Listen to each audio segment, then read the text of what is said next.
Hey y'all, welcome back to my channel. Right now, it's your girl Miss K. If this is your first time coming across my channel, welcome. Please be sure to subscribe if you like the vibe. Hit that notification bell so you know when I upload more videos like this one. Today we're going over Force, the latest episode, season 2, episode 9, called No Loose Ends. Thank you so much for your patience, everyone. Big Wolf Status AG, Just Me B. Hey. Says Miss K, I'm falling asleep. Where you at, girl? That's what happened to me, guys. I was so exhausted that I had to take a nap and I didn't want to get up. I was really, really tired and like I was this close to canceling. I really was. But since I had it scheduled already, I was like, if I don't show up, like if I cancel it through my community tab, people are still probably going to show up if they didn't get the message. And because one thing about, I think you can't cancel the live, you just gonna whatever. So anyway, guys, that's the situation. I'm here though, but I'm super, super tired. All right. So we're going to try to get through this thing as fast as possible, but as effective as possible. Um, but I'm tired.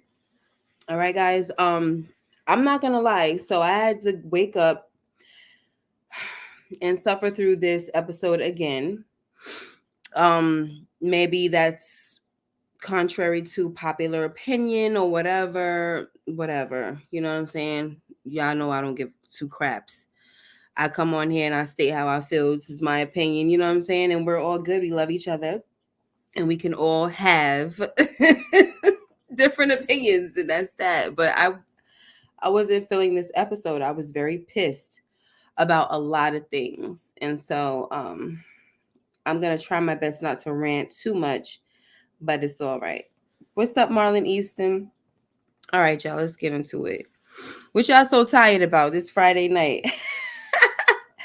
AG said, I'm falling asleep too. Thank you, Boo. I'm here for you. Thank you. I appreciate it. Listen, I'm over here saying what y'all tired about, but I'm tired too. You know what I'm saying?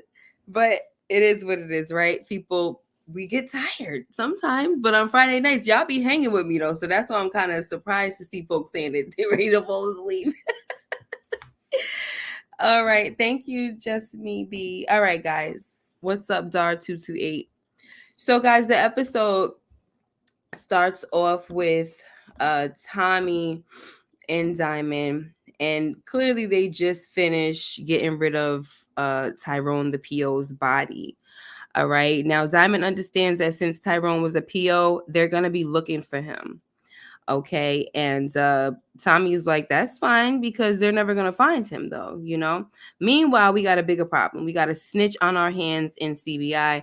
And Tommy automatically thinks it's Janard.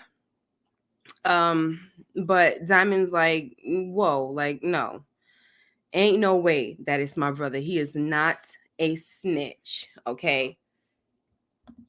No matter what you think, he may be a lot of things, but he ain't a snitch. You know, you got Tommy saying, oh, but he tried to delete both of us and he took Chewy and all of this, you know, he turned Chewy and all of this, blah, blah, blah. And that's when Diamond saying, I mean, true, but my brother is really true to the game like that. And he knows that snitching is a last resort and it basically means death. Okay. And so then Diamond says, you know, maybe it's Vic, which of course he's right. It's Vic. But what does Tommy do? Oh no, he deleted FBI right in front of me. He deleted a Fed right in front of me.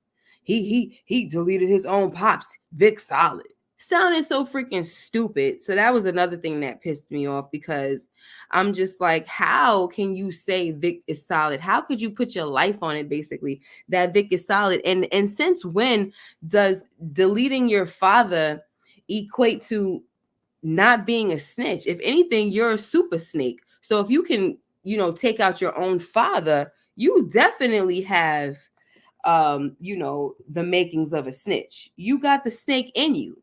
So how in the world are you going to use that and say as a justification or argument and say that, oh, he ain't snitch, he's solid. You not solid if you take out your own father.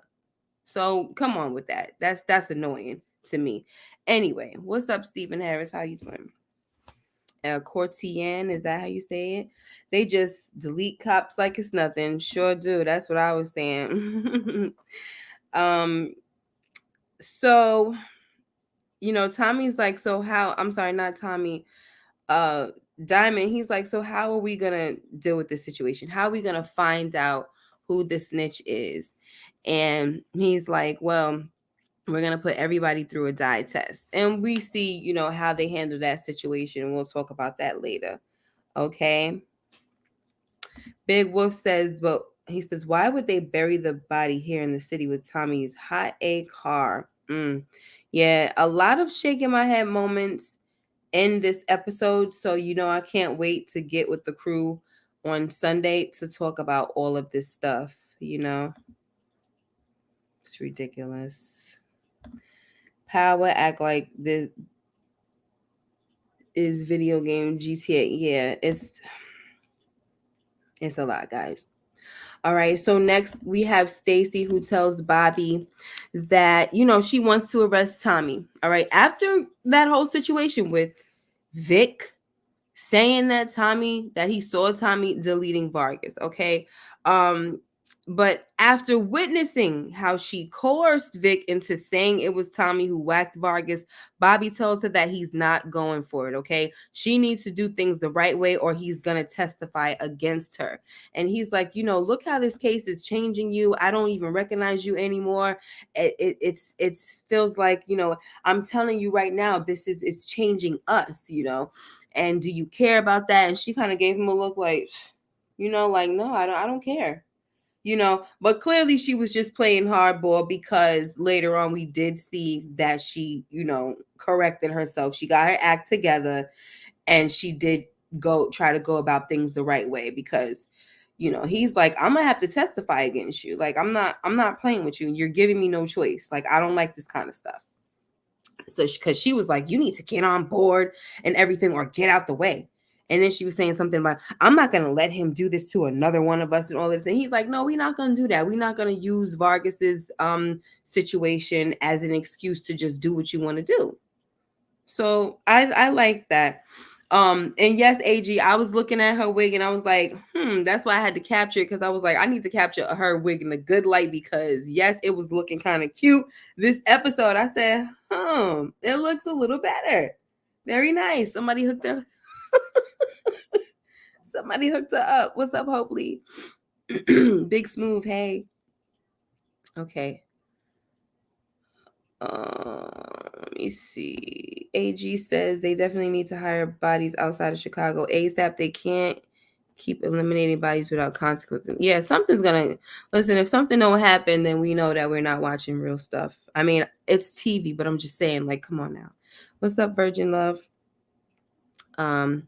Okay, so guys, now we have Janard who comes into the barbershop to check on his brother. Okay, so he's checking on Diamond and he tells Diamond that if he needs anything, because he's like, are you good? You good? I'm just trying to see if you good. Diamond is being a little snappy, like, what you here for?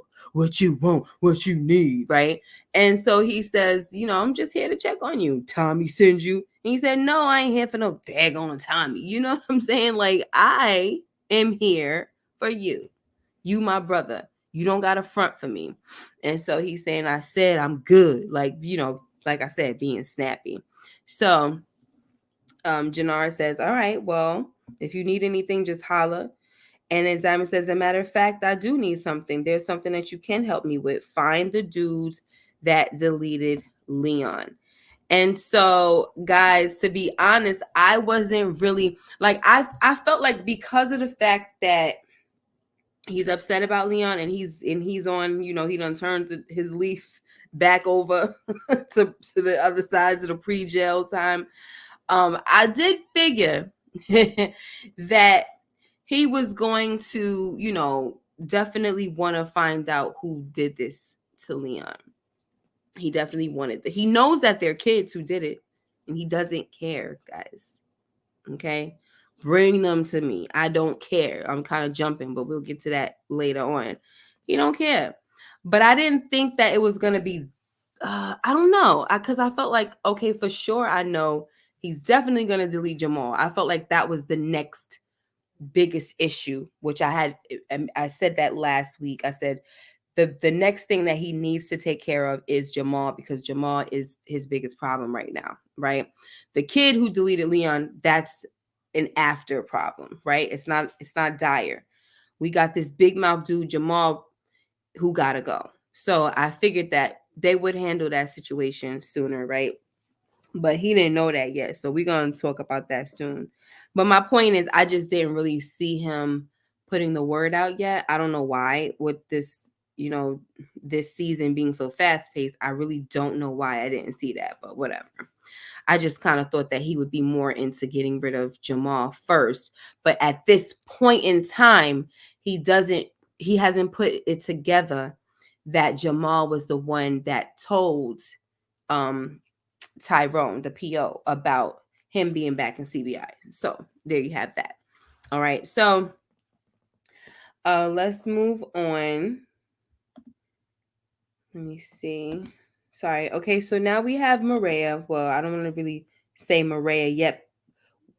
We have Miguel, who is discussing um the plans to meet with Diamond in hopes to merge CBI and the Insane Princess, and then to eventually take out Tommy. And so, he tells these plans to his grandmother, but they're casually discussing it in front of Maria. So when she hears this, she pretty much loses her focus, guys, and gets all in her feelings. But of course, she can't let them know. All right. So she excuses herself and she runs to Tommy. All right. Like, she's just kind of like, we kind of hear them talking muffled in the background, and the grandmother saying, "Oh, I need to use your car." And we hear what's his name saying, Miguel saying, "Oh, Nunes has my car, this and that." And guys, this is the reason once I heard him say that Nunes has the car and the grandmother needs to borrow the car, I said, she's dead. It was so predictable, and we'll get to that because that's another thing. And when I say it was predictable, I'm not really coming at the show. I'm just saying it was predictable. I mean, at this point, like I said, the fast-paced writing, you just know. And it's almost like you got to look at each episode like you're watching a movie. We're not able to make predictions anymore the way we used to. With the way they're writing on this season, we're not able to make the predictions like we used to. You know how we can make season predictions, or after a certain episode, now I predict this and that is going to happen. No, because it's going to happen in the same episode. So I predicted that she was going to blow up in a car, and that's what freaking happens. It was easy. All right, what's up, Big KJ? Hold on. Hey fam, hey Miss K. Can I say you are looking very nice? Oh, thank you so much. I appreciate that. And we have Jay Keen. What's up? Hey boo, I stayed up to tune into your review. Oh, thank you. I appreciate it. You're my fave. And I saw a sign. I'm sorry, not a sign. I saw a comment that LSW says she doesn't trust Janard. I kind of get that a little bit, but in a way, I feel like I trust him. Like, I feel like I could trust Janard to have his brother's back, but I don't really trust him like overall. But I really believe that he does not want to do his brother dirty. Like, I believe that. So, yeah, we'll talk about that a little more as well. All right, so let me just make sure that I have, I'm doing whatever. Okay, so she goes and tells Tommy, guys. All right. And she's telling Tommy that I heard this conversation with my brother and he wants to take you out. He wants to merge CBI. I'm basically telling the whole thing. But before that, she asks about Lakeisha. Okay, because remember, she's the girlfriend first. So I got to find out about this other chick. Who is she? Okay. Who's Lakeisha? And of course, this is a very sensitive subject. And Tommy is all like, "Oh my gosh, where you get that name?" All of this. And he almost looked like he wanted to break down, and he had to let her know that that was the woman that he was going to marry, but she wasn't meant for this life. She's no longer here, all of this stuff. And she's like, "Oh, I'm so sorry." And so she says, "Listen, the Stacy Marks, the DA, whatever, she can't, what is Stacy Marks again? The district, whatever, y'all know what she is. the assistant attorney, whatever, district attorney, whatever she is. She came to me and she told me to ask you about Stacy Marks, about Lakeisha. And so, as she starts to tell him about all the plans that her brother has, he's like, yeah, I'd like to see him try this and that and the third or whatever. You know how Tommy is. He think he invincible. And so he goes back to like, wait a minute though, what's all this with Lakeisha though? Why you bringing up Lakeisha? Even after she told him, why you bringing up Lakeisha? You trying to test me? She said, maybe I am, maybe, unconsciously I'm trying to test you. And he said, she said, I always knew that I would have to choose between you and my brother. He said, so that's what you're doing? She said, yeah, screw him. Because I guess he wasn't expecting her to say that, yeah, I'm choosing you. Okay, fool. And she said, if he wants you dead, screw him, because you're the only one who sees me for who I am, and I'm not letting that go. Like, I want you with me. I want you here, blah, blah, blah. Like, she is serious about her man. She wants her man. Now, I didn't take this as, that means that she's willing to have her brother deleted or anything like that. I don't see that. But I see her warning her man. That's how I'm looking at it. Like, she's warning her man, this is something she's kind of crossing the line. I'm gonna talk a little more about her later, my feelings, but we're gonna move on. All right. So next we have Mirkovich, who is let me see if I have the Mirkovich, who has a meeting with he meets with another cartel supplier, of the Marquez cartel, right? So his name is Roberto Ortega, and Claudia jumps in the combo, bragging about how she's doubled Mirkovich's profit in the last month, and she's like, by creating a whole new market. Like, she just gets on my nerves, guys. It's so irking. I just can't deal with her. I just really, really, really, really, really, really, really can't deal with her. She makes me so angry. Let me stop. I'm gonna give y'all a better impression next time. But anyway, so Roberto likes her, and he says, hey, if you could pay the first two, if you could pay the first two payments in advance, right? Then hey, we got a deal, And she's like, she's like, okay, sure, we'll have it. We'll have, she jumps the gun and she'll say, we'll have the money at the first drop. Okay. Knowing daggone well, guys, that she does not have the money. Can we talk about that? She doesn't have the money. And we know that she gets the money, but right now, this idiot knows good and daggone well that she doesn't have the money. And this is the reason why she just pisses me off. And the fact that she's still here to piss me off makes me more angry, because I'm like, why am I watching somebody like her who should be gone? She should have gotten got way like long ago. What she's doing is, listen, I'm going to talk about Tommy later on too. What they're doing is unrealistic to me. And when I say unrealistic, what they're doing is not unrealistic. Their non-consequences are unrealistic. The fact that they don't have consequences for what they're doing, the lines that they're crossing and all this kind of stuff, that's pissing me off. It's pissing me off. So I'm just ranting too early, y'all. Cannot. So this moron, she's like, oh, we'll have the money for you, have it at the first drop.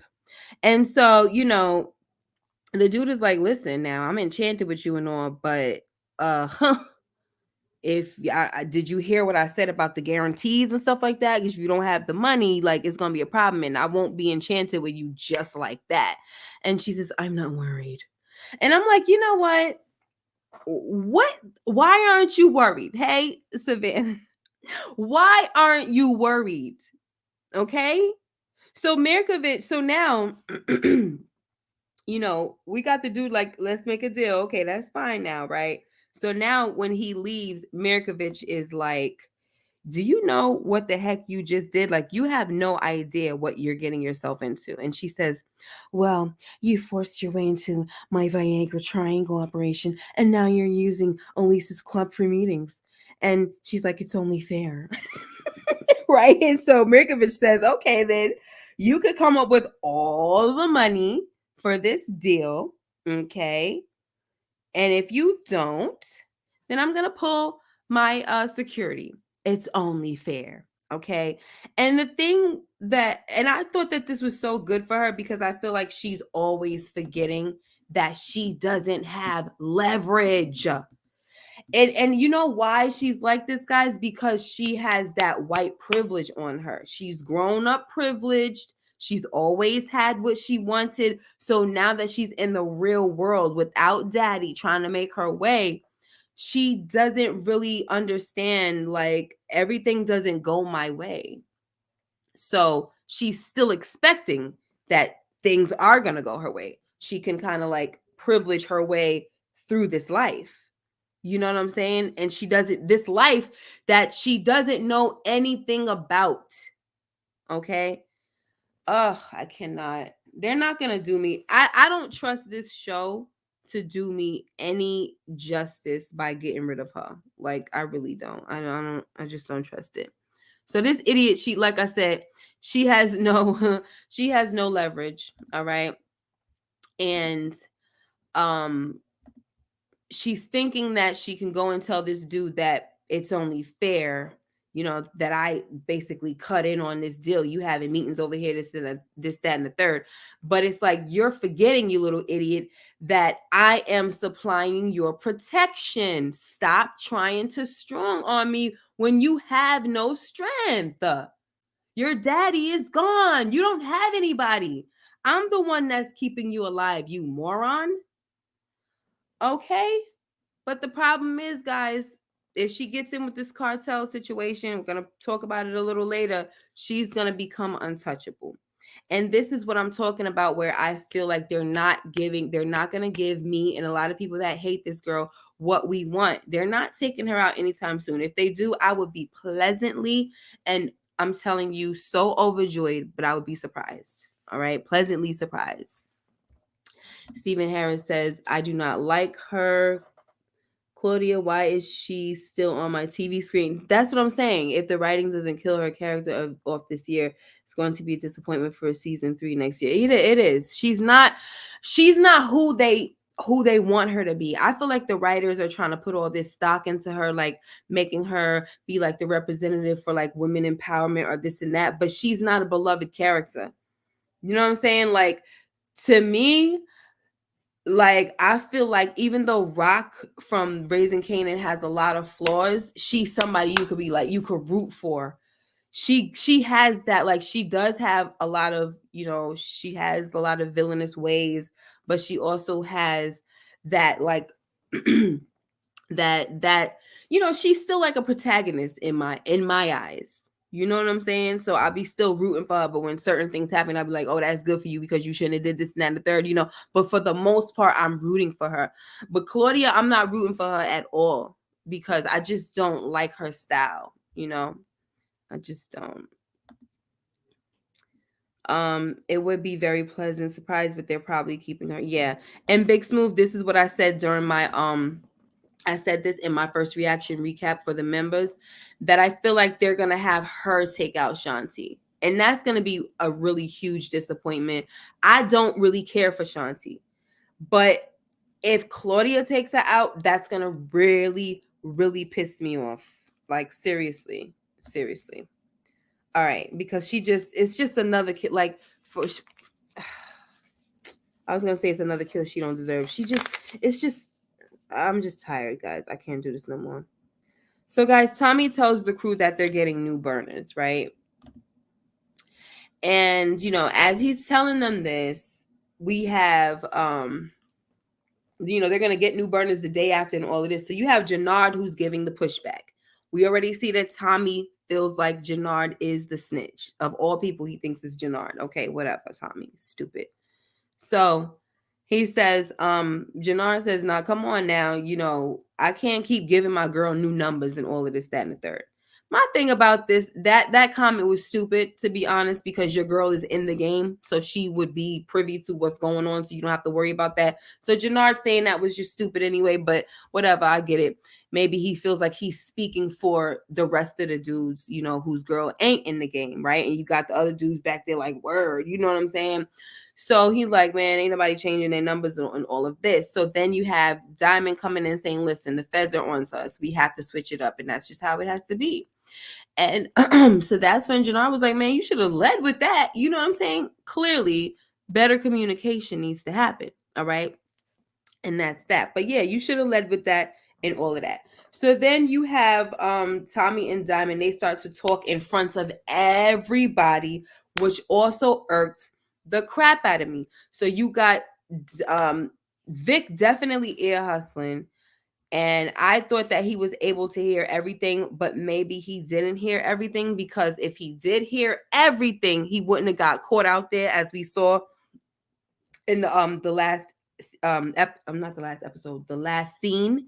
He got caught out there. Now I thought with all his ear hustling that he was doing, he is pretty far away though, as you can see in the back. Now I thought with all the ear hustling that he was, I thought I had the picture. Oh my gosh, how annoying is that? So I thought with all the air hustling that he was doing, I'm trying to find the picture, guys. Sorry. And maybe I don't have it. Ugh, I hate when that happens. So anyway, I thought with all the air hustling he was doing, sorry for saying that 1,000 times, that he was going to be able to like get ahead of the game and not get caught out there. So when the lady tells, when Jen, that's her name, right? When Jen tells Tommy that oh, I found the person, right? Who's the snitch or whatever. I didn't think it was going to be Vic to show up, but it would have made sense, right? Because if it would have been somebody else, because I was ready for the disappointment and I'm ready for the scratch in my head, like how that even make any daggone sense. I was ready for it. But they made it make sense because Vic is the only one. It couldn't have been anybody else. So no one else should have shown up. If that would have happened, I would have been so mad. Like, what are y'all talking about? Shut up. Sorry, guys. But it winds up being Vic. Okay, I'm jumping, but still.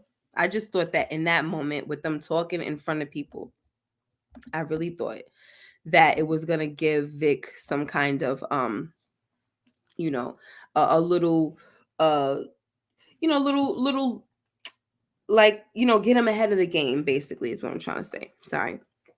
I'm kind of reading the comments at the same time. I'm trying to talk. Sorry about that. Okay, so and then you also see Janard and Janard is closer than Vic is. So you see Janard kind of looking, you know what I'm saying? And I'm like, is Janard listening too? Like, did he hear anything? But it doesn't really throughout the episode, it doesn't really seem like he heard anything or whatever.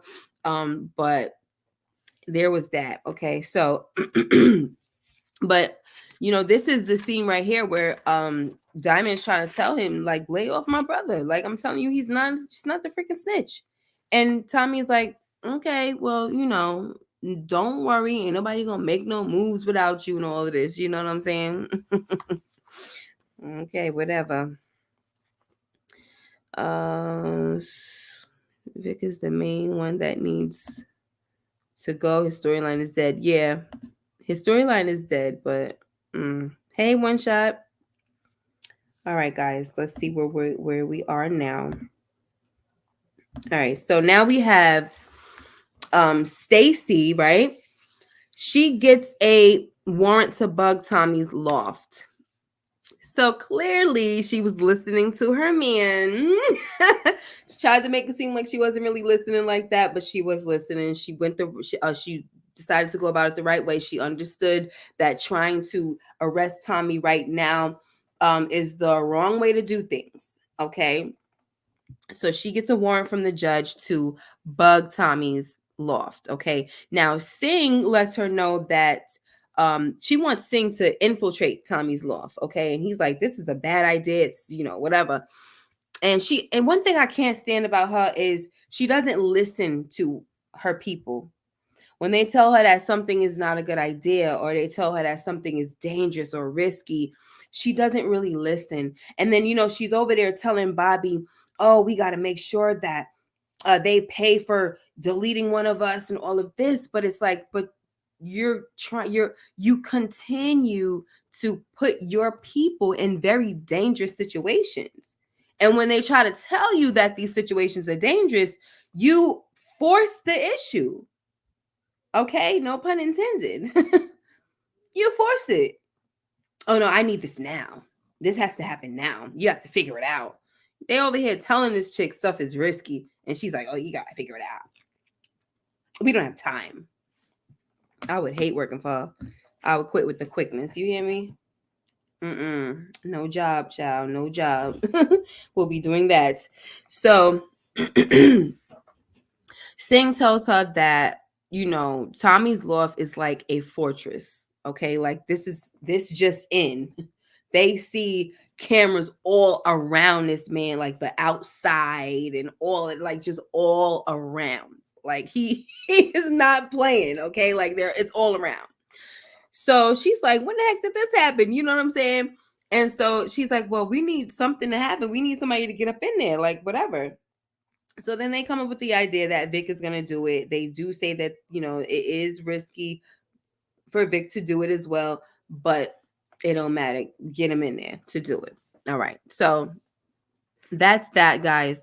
So now we have Diamond, who goes to Gianna's house to drop off Leon's comics that he left at the gym.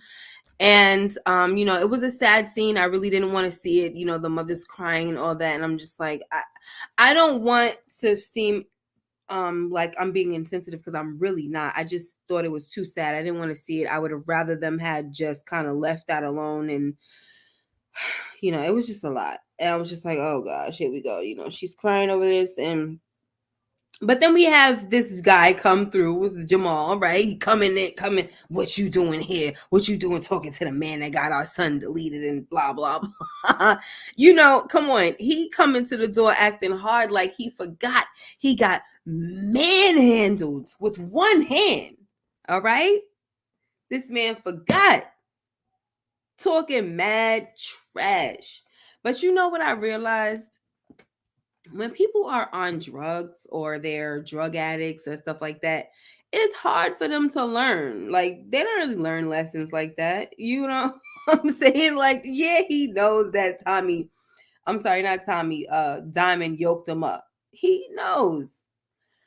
But his mind, you know what I'm saying? Terrible thing to waste. It's on drugs. You understand? It's on drugs. Anyway. But he tells him, and this is the mistake that he makes. I'm talking about Jamal. He tells Diamond, oh, you might as well, he said, you might as well say your final goodbyes because your days are numbered or something like that. Like, you ain't going to be around too long and all of that. Right. And so, he said, what the F does that mean? Diamond. And he was like, you'll find out soon enough. Slammed the door. He know he better slam that door. Because one thing, I am saying he acting like he forgot that he got manhandled. But in that moment when whatchamacallit was like, what the F does that mean? He sort of changed in Diamond's whole like demeanor. He said, let me hurry up and close this door for this dude get me again. Shoot. You gonna find out. Close the door on him. Like, let me hurry up and get this guy the heck away from me. All right, so next we have Miguel, who meets with Diamond to discuss the merger. Okay, CBI and the Insane Princes and all that. But the meeting gets interrupted when we hear Miguel's car blow up. So this is Abuela going into, to use Miguel's car. And, predictable. We knew it was going to happen. All right. So here's my thing. After being warned, what was it? In not last week's episode, but in the last episode. After being warned from the grandmother not to trust Nunes, why in the heck do you have this dude with your car? Why? She told you that if he feels like he's been stepped over, he's not going to be loyal to you. So why would you still allow him access to your car. And listen, let me give you guys a pre-scratching my head moment. Okay? If Abuela was supposed to be driven to wherever the heck she was going, why did she have to wait for Miguel's car to be driven somewhere? Why did we need Miguel's car to drive her anywhere? If she was still going to have a driver anyway and she wasn't going to drive herself, they could have called a driver for her or something like that. Like, come on, what's going on here? This did not have to happen, guys. This did not have to happen. And as far as I'm concerned, if you guys are part of the cartel, your grandmother should have her own driver. She should have her own driver. She shouldn't have to use your car, Miguel. Man, this is ridiculous. And another thing is, remember on the other live, I said that the grandma's counsel is the thing that he needs to listen to because it's very good counsel, right? But if he doesn't listen to it, obviously that's going to be a problem, right? And I did say that if something happens to her, I believe that he's not too far behind Miguel, because I feel like with her counsel, that's the thing that's helping to keep him alive. But at the same time, is that really true? Because she warned him in the last episode and he didn't listen. So maybe it don't matter that she's gone. I mean, Nunes, he even figured that taking her out was good as well. It was just as good as taking out Miguel, because she's the one that gives him, all the advice. She's evil. She's kind of like the puppet master behind him. So he figured that, hey, it is what it is. If I take her out, it's just as good. So he's thinking that he should get his money, and we'll talk about that in a minute. But I'm just saying, and guys, the people that in here that y'all watch Snowfall, around that time when Scully's daughter got deleted, unfortunately, by Leon, I made the same kind of argument. When you're in this life, the car that you use for yourself should not be the same car that you use for your family. People that are gunning for you, a lot of times they know the car you drive and all of that, the routines or whatever. Your family should be on a separate routine, or not to say a separate routine, but you know what I'm saying. Separate cars, separate what's that, separate schedule, you know what I'm saying? It just should be separate. So this whole thing just could have totally been avoided, but it had to happen for story telling purposes. I totally understand, but I still got to say what I got to say. You know what I'm saying? All right. So One Shot Gaming says it's a family thing. When elders come through, the children and grandchildren are allowed the use of their property. So clearly you're not understanding what I'm saying. All right. That's not the point. I understand. Thank you so much for it's also a cultural thing and all of that. That's not the point at all.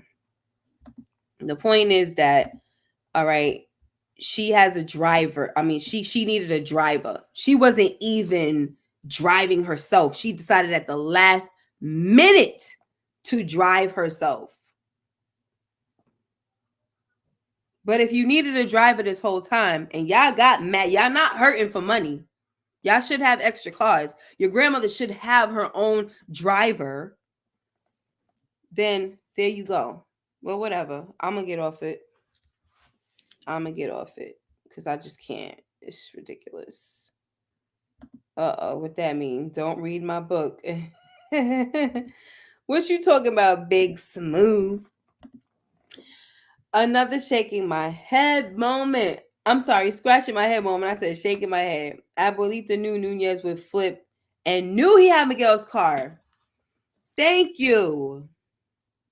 So why was she rushing to use the car? The person she trusted least had it before her.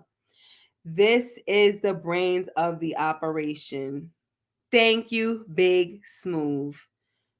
Okay? So it's not only on It's not only on this idiot Miguel, who was warned from his grandmother before that, but the person who warned him actually goes and uses the car like an idiot. Like she didn't freaking, yo, her, you know what? Maybe it's because, and I'm just gonna throw this out there, it's, because we did see her on like a more of a grandma level than being kind of like the puppeteer, and I mean the puppet master. Sorry, the puppet master in this episode. We saw her being more of the taking on that more of a grandmother role. So maybe her taking more of the grandmother role, she's cooking this, making this for him and making this and giving him this shot and taking care of her baby. Maybe all of that kind of just clouded her head and her judgment. I don't know, but it's like, come on. People slip up every now and then, but I'm just like, I can't right now with it. I can't. One shot. Okay. All right. I'm glad you get what I'm saying because I'm just so through with these fools. What's up, Gemini Don? The one time grandma got caught slipping, unfortunately, yes, she or Miguel not thinking Nunes would be a snitch and plotting to kill Miguel. I mean, she needed to be thinking that way. You know what I'm saying? And so did Gemini. So did Miguel. She freaking told him. It's ridiculous. She was trying to get out expeditiously, okay? And she did. Y'all so messed up. Let me get out of this thing because Abuelita done pissed me off a little bit. And so did Miguel. So like I said, for me, guys, I feel like Miguel is not too far behind. Abuela's gone. Miguel is soon to follow. That's how I feel. All right. That was that. Okay, so now we also have Claudia. She tells Shanti that she's taking the deal with the new cartel. So, you can either leave CBI or whatever you want to do, but I'm taking the deal, girl. Okay? I'm doing this. And so before you start getting on me about that I didn't tell you, just know that there was an opportunity, so I took it. I'm just like, girl, shut up. And they're talking about this in front of Elise and everything. And Elise was like, who's Marquez Cartel or some crap like that. This is what what's the name did. Anyway, like nobody's talking to you. Shut up. I loved it. But what I didn't love was when Elise called Shanti a B. Like, B, you don't know anything about me. No, you don't know anything about me, B. I was like, Shanti, you were supposed to just do a nice little right hook real quick. And then while she laid out on the floor, continue your conversation with Claudia by first stating that you need to get your little friends in line when I come around because I don't want to have to be knocking chicks out. Don't play with me. That's what I wanted to happen. You know what I'm saying? Yes, Gemini, exactly. Thank you for bringing that because that was going to be my next point. She thinks she's invincible now. So now she's basically trying to boss up on Shanti and talk to Shanti like she's the big boss and all of this. You know what I'm saying? You can be mad if you want, but I'm just going to take it. So you're going to figure it out, I guess. And I'm just like I just can't. I can't. And so if they have her take out Shanti, to me, that's just a reach. Okay? It's a Balrog. Okay? Not douse him like some of y'all was trying to tell me. I know exactly what I'm talking about. I used to play freaking Street Fighter all the time when I was a kid. I'm talking about the boxer, the fake Mike Tyson. Okay? With that serious reach. Okay, that's what I'm talking about. It's a reach. I'm not talking about a stretch like dousing with them freaking long freaking arms and legs stretching it here, folks. I'm talking about a reach. It's a reach. And I'm tired. What's up, Tamika? Shanti being deleted by Claudia is a reach.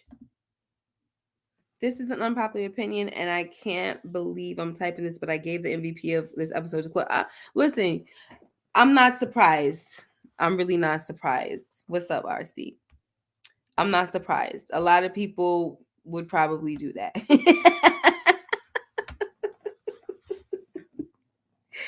One Shot Gamer said that's my favorite Street Fighter.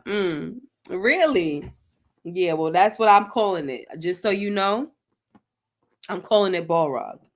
And that's just that. When they reaching on here, that's what it is. And I'm gonna have to get me a picture because it seems like I'm gonna have to be saying this a lot because they be doing a lot of reaching. So I'm gonna have to give me a little picture of Balrog so let y'all know what's what because the reach is serious. Okay. But I stand by my prediction that I made 3 weeks ago. Shanti will eliminate Claudia. So you think Shanti will eliminate Claudia, RC? Listen, I'm with that, but I don't know. I don't have faith. You know what I'm saying? I want to stand by your prediction, but I don't have faith. I don't have faith in the writers, because they think that Claudia they think she's something. They think she's this. She represents strong women. She don't represent us. Get out of here.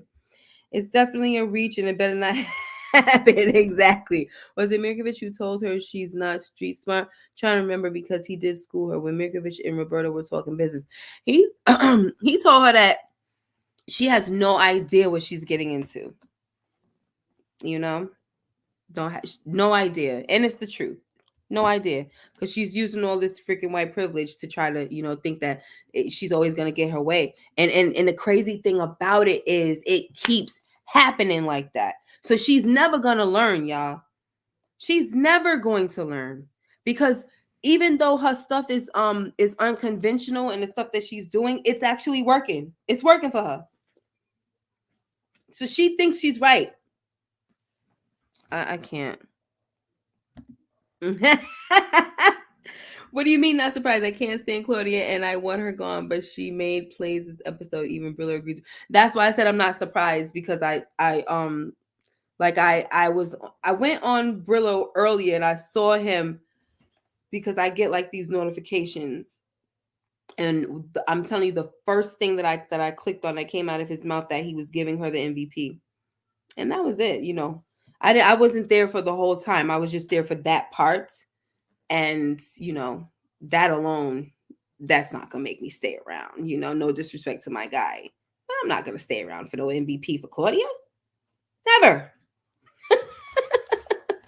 Even Brillo agrees with me. That's why I said I'm not surprised.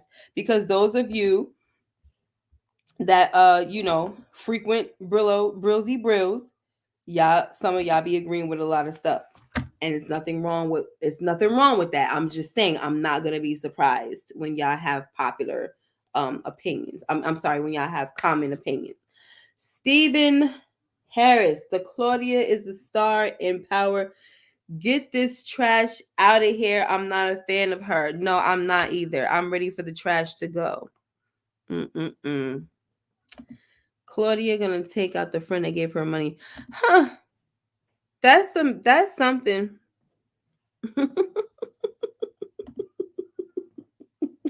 You too much, one shot. Hi, Tinette. Janard will eliminate Shanti for wanting to get rid of Diamond. Did you notice how Shanti be bucking up at Janard every episode? Yeah. And I agree with that. I kind of have those kind of thoughts that he might have to take her out because if things don't, we're kind of talking a little prematurely, prematurely. But if things don't work out the way she wants it to, and Diamond gets wind, like Janard might have to tell Diamond what's going on. Diamond might have to say, "Listen, you're gonna have to get rid of her, or I'm gonna have to do it." And it might be one of those things. I don't know, but we'll see, guys. We shall see. All right, let's move on from this freaking idiot Claudia. So next, JP gets a call that D-Mac assaulted someone at the facility and he broke out. Okay. So I'm just not happy. I like D-Mac a lot. I love him. I love his character. But hearing that he got out did something to me. Like, I'm just like, what? Why? Well, where are we going with this? So I was annoyed. I wasn't surprised because I said he was coming back. I knew he was coming back, but I thought that it would be under different circumstances. But I do believe that the fact that if Diamond finds him, and I think he will, that's gonna put some, that's gonna make some problems occur between Diamond and Tommy. Diamond is not going to be trusting Tommy as much as he's been doing. And we also hear Janard trying to plant a little seed in Diamond's head about Tommy, how Tommy's doing too much. He's, he's pressing a little too hard. He's thinking forward, which is not bad, but you really need to like look at what's going on, bro. Like he's doing the most right now. You know what I'm saying? Um that's just that. Yeah, I see what y'all making me laugh. All my anger. Yeah, I'll take her out. Okay, we're gonna talk a little more about D-Mac and JP soon, but let's move on. So now we have Janard. He has to tell Shanti that he wants to only get rid of Tommy, not his brother. Like, you do understand that there's a version of this plan that does not include us getting rid of my brother. Like, you do understand that, right? So she starts going off, oh, you soft, this and that, blah, blah, blah. And he's like, what are you talking about? Why you keep coming at me like this? Ain't nobody soft. Like, he's been good to us. He let me back in CBI. Like, my brother is solid. Like, what's going on? Because he feels like all three of them could be on top together. But the main purpose or the main goal is to get rid of Tommy. Like, what are we trying to take out my brother for? But you see, this is the problem, though, guys. When we let people see us warring on the outside with our siblings, that's why you got to keep your sibling rivalries in private, because then you got people on the outside plotting. And they feel like if you going to war with your sibling, then it's going to be easy for me to war with them and you going to be okay with it. So that's why Shanti think it's okay. She would have never came up with this idea if him and Diamond was like this from the gate. You know what I'm saying? They were when he first came out, but then we saw with the quickness how that just faded. You know what I'm saying? But everybody saw that the brothers were against each other. So it's not hard at all for them to think that this is going to be okay to make them plot against each other, to come up with a plan. And that's another reason why Tommy feels like he could just say what he wants. Tommy gonna say what he want to say anyway, but you know what I'm saying. That's why Tommy feels like, hey, I could just tell you, oh, I think it's your brother. He's this, he's that. You know what I'm saying? Because they already showed folks that they be out here warring with each other, and now that they're back together, some folk is gonna take some people some time to fall in line and not try to do things to mess them up or do things to kind of get them back on the outs again, like Shanti with this stupid plan that she got of hers. Okay, now he tells Shanti that Diamond has been good to him and he let me back in CBI. She said, Ninja, I did that, I'll let you back in CBI. And she didn't. Wrong. That was Diamond's play. Diamond already knew he was going to let his brother back in CBI, but he brought you in, okay, to make you look like you were a part of a plan so that he can get your people. He did a chess move on you, dummy. And then you hear her bragging in a few episodes before to Raheem, oh, I'm smarter than you. I'm smarter than all y'all. But you didn't know in that instance that you got played by Diamond. You didn't even know. He played you. Got Garfield Park and all that. Freaking idiot. Anyway, he wasn't the head of CBI all them years for no reason. Duh. So, in this scene as well, they start talking about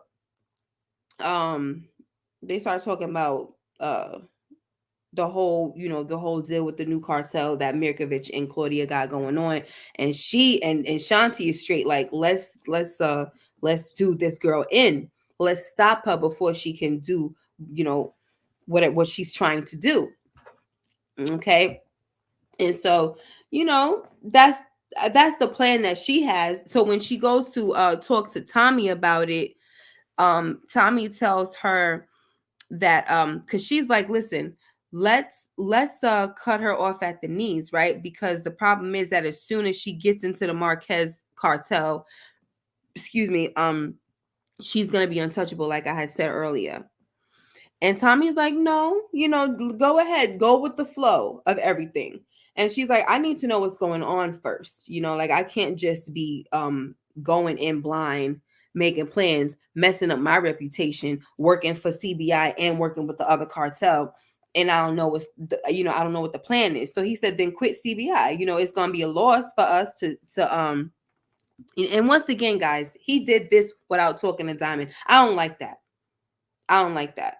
Diamond is the one that put in the work, or he made the little chess move to get Shanti on board and to bring in Garfield Park.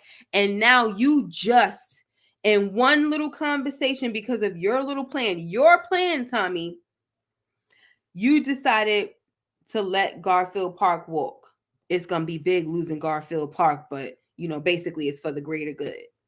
Like you can't be making moves like that. And CBI is literally not yours. I'm sorry. That's the thing that be pissing me off as well. This dude is not CBI. It was here before you. Don't come up in here just doing what you want to do. I really hope that somebody pulls the rug from under Tommy and let him understand that he is not CBI. I didn't really care like everybody else was caring about him coming over trying to take over this. I thought it was stupid, yeah, but it didn't get under my skin like that. Not until he made that stupid comment in the last episode telling Janard that he let him in CBI. You don't own CBI. You're not CBI. So that's the part that's pissing me off with all of this crap. Oh my gosh. I'm heated. Let me tell you something. When I first was going to press the freaking button to go live, I was gonna start off and tell y'all and say, you know what, y'all, I got an attitude, but I didn't want to come in like that because I don't want y'all to feel like I'm mad at y'all. Of course I'm not mad at y'all, but you know what I'm saying. I didn't want to bring that energy, so it's like, no, just have your regular energy first, because as soon as I start talking about certain points, it's gonna spark up again. So irking. Oh my gosh. Just like that, he sends Shanti on the way. You're going to go over there and work with Claudia and the cartels. You're going to infiltrate this and that and the third. Hopefully that plan even works. We don't even know if that's going to work. Because this dude is supposed to be a partner with this man, with Diamond. And he didn't even talk to him about this first. Freaking idiot.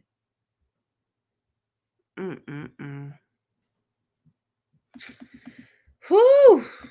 Let me cool down. Get me look at some of these comments. Unbelievable. Janard winning Diamond gone last season. I'm still on the fence with Janard, but maybe he will be loyal. Yeah, I think he's gonna be loyal to his brother.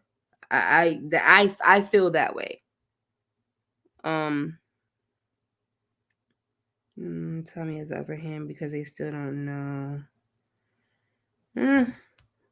Thank you for the super chat, HFG. Janard wants to run the streets with his brother not getting beat up by his girlfriend every night. There's no way he sides with Shanti in the end. Yeah, and now that she's got this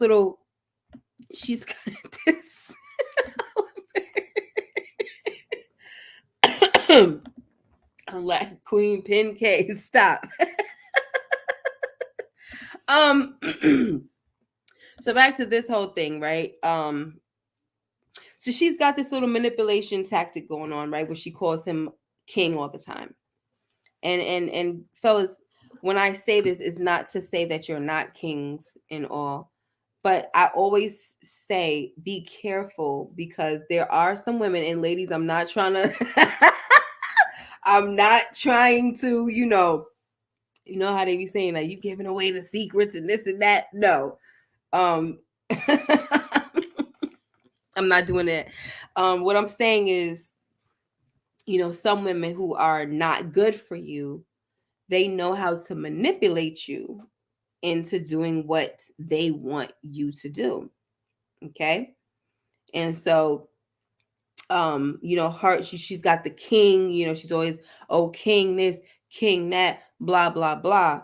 But on the other side of things, she's also tearing him down, You know, every time he does something that she doesn't like or doesn't, or not does, every time he says something that she doesn't agree with, she goes into tear down mode. You know, oh, you soft, don't be up on me now, this and that. And she starts, right, she starts to show her true intentions, and she starts to show how she really feels. You know, the king part, oh, you a king, oh, that's good, king, you got in his head, you this, you that, you know, stroking his ego and stuff. But whenever he's saying something she don't like, it goes the other way. So he's gonna get tired of that. You know what I'm saying? We already saw a little touch of that. We saw kind of the beginning of that, where he's like, why are you always coming at me? Before, she wasn't always coming at him like that. But now that he knows her grand scheme, I guess she feels like she's more, and especially knowing that he was doing drugs, that probably put the respect down a notch. You know what I'm saying? So that wasn't good either. All right. But now that he knows her plan, she's like, whatever, like I don't need to do all of that no more. So let me see.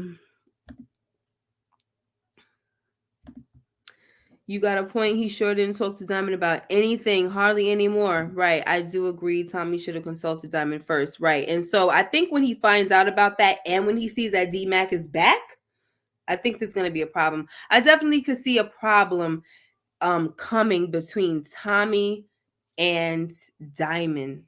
And I'm actually here for it. Before, I wasn't here for it. I didn't want that because I like their little team up.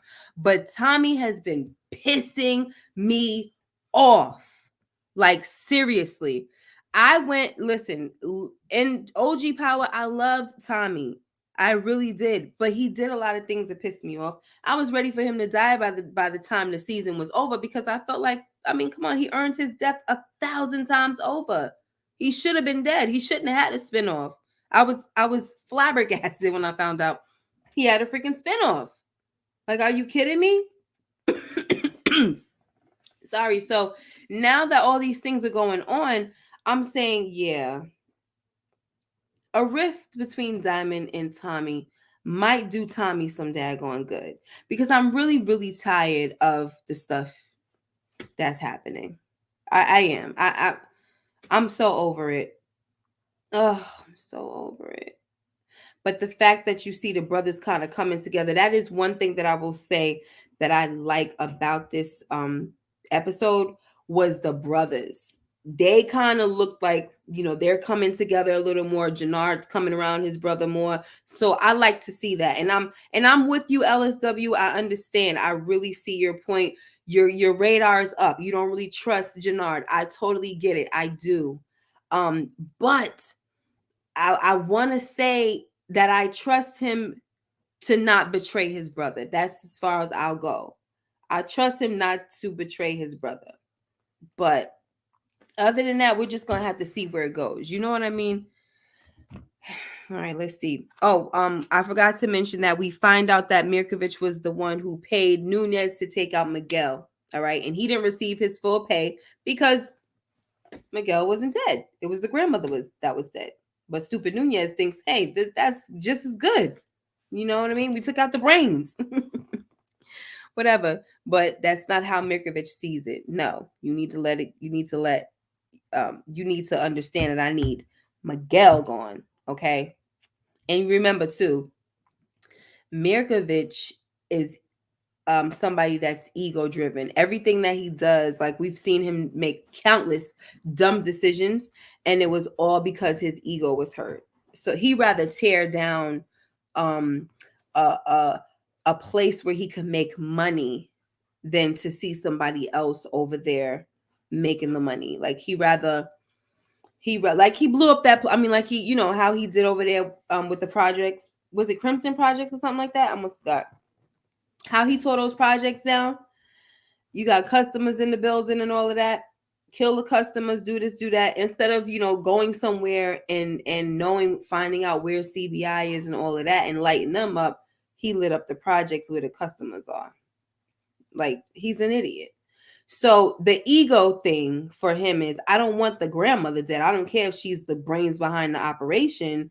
I want the dude dead that stopped me from being being who basically cut me off, who got me cut off. I want him gone because he operates from his ego, which should be his downfall as well. But as you can see, they continuously make Mirkovich hard to kill as well. All right. They make him hard to kill, but they make Walter Flynn hard to kill. Okay. Ooh. Let's see. Where else are we at?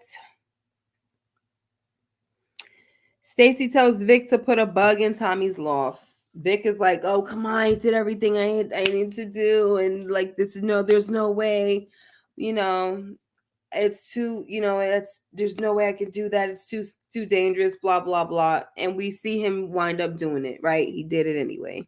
So he's a freaking clown. All right, now Tommy tries to conduct business at Abuela's funeral. This is another thing that pissed me off. But I loved how Che put him in his place. You see, that's the thing. These folks got to learn. They don't be learning nothing, right? Che didn't put him in his place at the daughter's quinceañera. So he thinking that it's okay to come to somebody's funeral, which is way different, my guy. And hella disrespectful to be trying to talk business at the freaking funeral. So he's trying to talk business, and he's like, "Yo, we can get rid of Mirkovich right now, and this and that. He gotta go and all of this." And Che was like, "Listen, I appreciate it, but you are overstepping. You're out of line, and that's not your kill. That is Miguel's kill. I already gave him the green light. Do you think Tommy gave a crap? No, he didn't care. After he was told you overstepping, you need to fall the heck back, he said, okay, fine. I'm gonna be on my way." But then when they get outside, he tells Diamond, because Diamond doesn't agree. He's like, "What are you doing? Like, that was mad risky what you just did." And he's like, we got to do what we have to do. Like, his plan is to sabotage Miguel, okay? Sabotage Miguel's plan to take out Mirkovich. And because if Miguel succeeds at taking out Mirkovich, Che is going to give Miguel the Serbs territory. And what's his name? Tommy doesn't want that, guys, okay? He doesn't want that.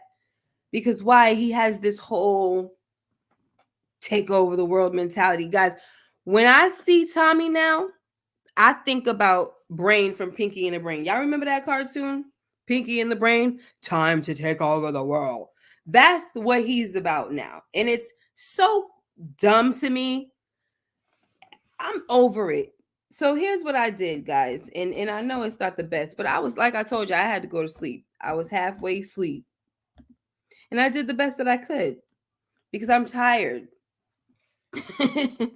So I put his face on, I tried my best to put his face inside of Brain's face, so whatever, swap it out, because this is the foolery that we're dealing with right here. Time to take over the world. Like, I wouldn't be surprised if he did everything he needed to do to be on top in Chicago and this idiot moved to the next city to wreak freaking havoc. You know what I'm saying? Like, it's just so irking to me. I don't even care. Gemini says Tommy is playing chess. I don't even care. Like, I don't care. At this point, I'm not respecting nothing that Tommy's doing. Nothing.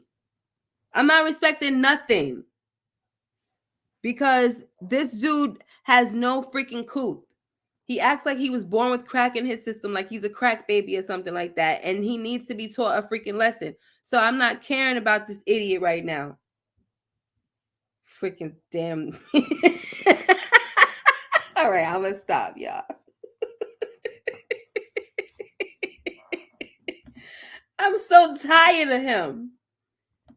A character that I've been loving so long, I'm getting so freaking tired. Oh my gosh, where am I at, guys? So, like I said, he wants to sabotage his plan. All right. And so here's the thing. If Che, I'm sorry, not Che, if Not Miguel looks like he screwed up on Mirkovich. Then he's gonna look good. Tommy is gonna look good to Che, and this is a plan. It's a good plan. All right, I'll give you that. But I'm just irked at the disrespect. You know, you know how I am, guys. When I watch these shows, I'm all about the person having a little bit of honor. You know what I'm saying? Or a code. You know? I like the people that have a code. And I don't feel like Tommy does. Only code that Tommy has is no snitching. There's just no snitching. And that's the code of the streets. I want you to have a different, you have that code. That's the code that's embedded in the game. I need you to have a different code, my guy. And you don't have a code. Okay? But there is something where this has to play a part. Like this craziness that Tommy has, I needed to play a part in taking Claudia out. I really do. Okay? If you don't care that Claudia is untouchable now, or you don't care to come up to a cartel boss and try to make moves and do this and do that, if you don't care, then guess what? Take out Claudia. I need it all to make sense. Follow it through. That's all I'm saying. Tommy's the guy. Tommy's the guy for the job. Like we saw in the trailer. You got this idiot over here trying to be cocky. What's her name? Claudia talking about some damn, oh, you should have killed me when you had the chance, Tommy. And he says, look, I wouldn't be too cocky if I were you. That better come to pass. I wouldn't be too cocky if I were you because I don't give a what. I don't care. And I need that to come full circle. If we seeing Tommy not caring this whole time, not giving two dagons about rolling up to somebody's funeral and being disrespectful, talking business and stuff like that. If you don't care about that, then please do not care about this whole little stupid thing about Claudia now being untouchable. Please don't care about that. Please don't care about that. Oh my gosh. Julio being brought up again. Yeah, as he was torturing the dude, about to like take his freaking tattoo out. Let's see. Gemini says, well, Stacy has no honor in the plan she's doing, and that plan gonna blow up. Well, yeah, hey, I'm glad. Let it blow up in her face. I ain't loving her. The way Tommy turns his back on people, I'd be like, no, they want to kill you. Turn. Don't. They want to kill you. Turn. Don't. What are you saying? Like, don't. Oh, like don't turn around because they want to delete him, right? Like don't turn your back, stupid. VK says Tommy will lose in the end. No spoilers, just a prediction. Okay. And RC right underneath says, I want to see Tommy take some losses. I'm gonna stick a pin in that because I'm gonna talk about that. I think he will, and I don't really like the type of loss that I'm thinking of. I don't like it, but yeah. Okay. Sorry guys. So yeah, Pinky, I'm sorry, Brain, he wants to take over the world per usual. And that's that. So now we got the Illinois DOC, representative coming through to the barbershop asking questions about Tyrone's whereabouts. Okay. According to his books or whatever, the records, the last place that he was supposed to go was he was coming to see you. So here, the scratching my head moment for me, guys, and I'm sorry, I don't mean to tell you scratching my head moments. It's not Sunday, but hey, I'm not sure why Diamond tells the woman that Tyrone was there to see him. I kind of thought that was a little risky. It's one of those plays that might work because it looks like, okay, you're being honest and you have nothing to hide. But like if they would have found out that if he would have lied about it and they would have found out that he was there, it would have came back to bite him in the behind. So in a way, I guess it was, it was a risky play, like a risky move, but I understand it. You know what I'm saying? What's up, Daria?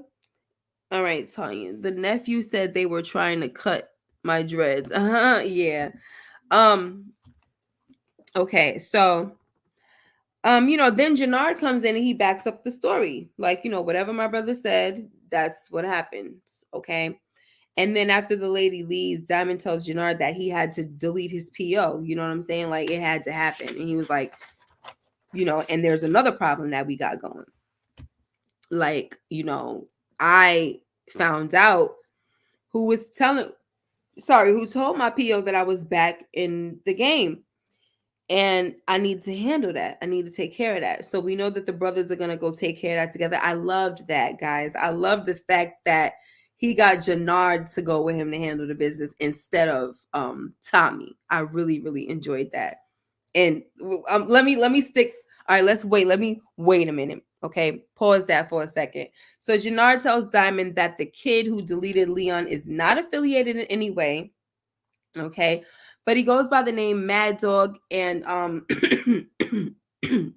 sorry, he goes by the name Mad Dog, and he's only 16 though.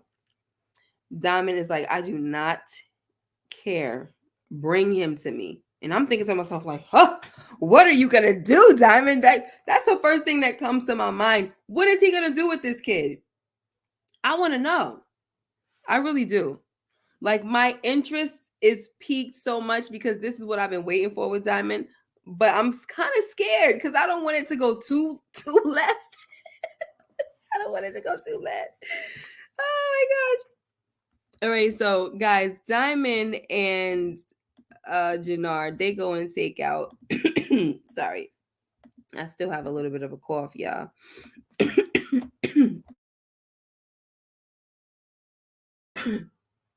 Sorry. So they go take out Jamal.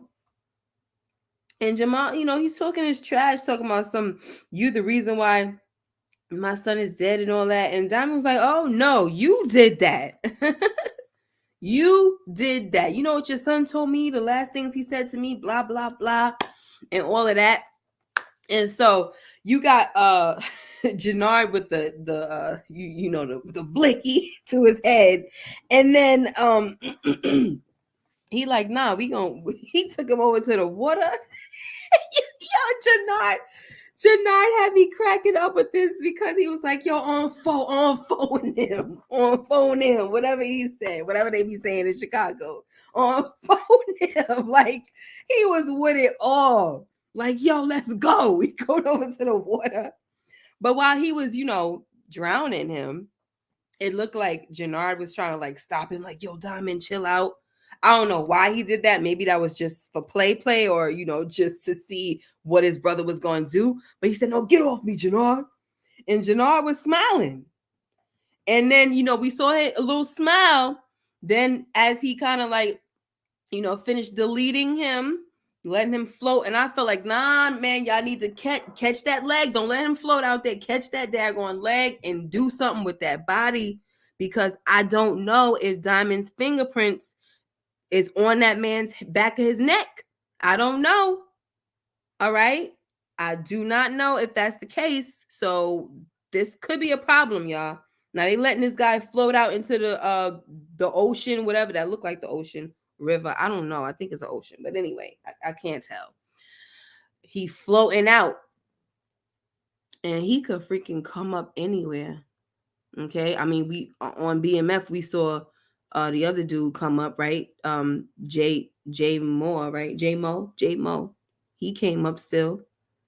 So we saw the smile fade real quick from Janard, and after everything was all done, we got Diamond walking away, and the Janard smile come right back, like, yo.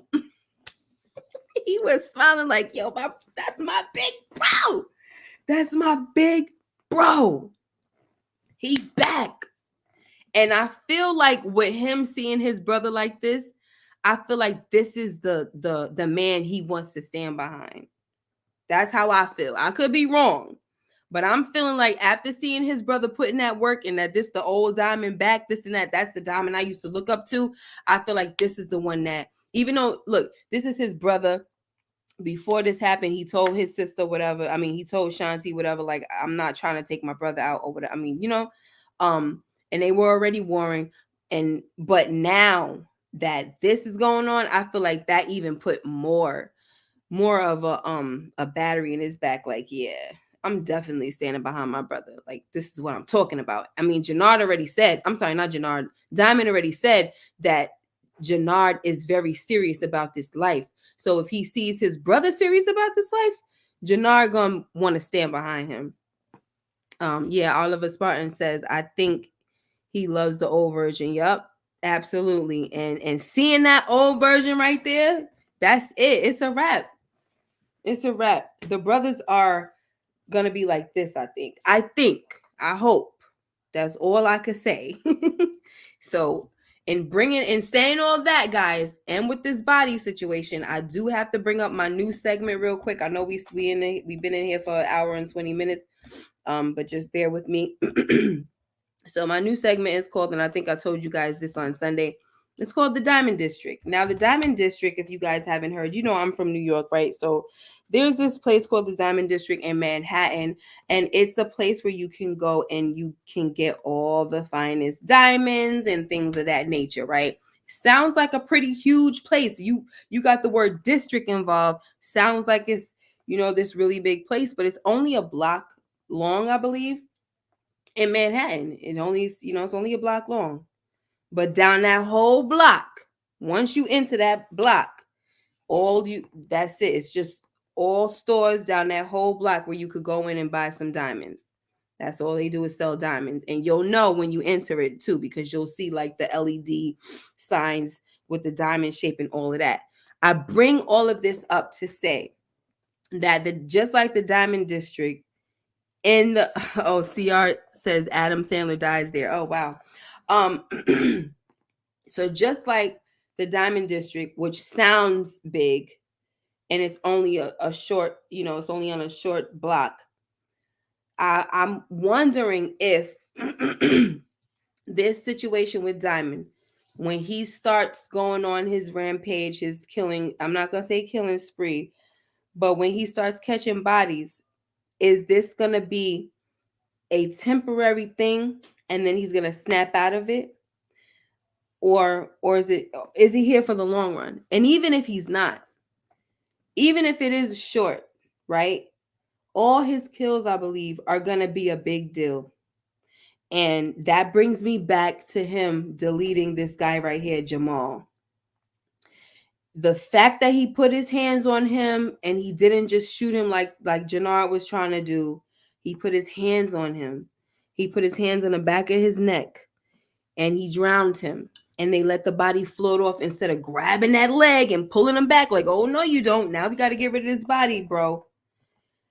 I'm wondering if during this Diamond District time, as the bodies pile up from Diamond, is each body gonna come back?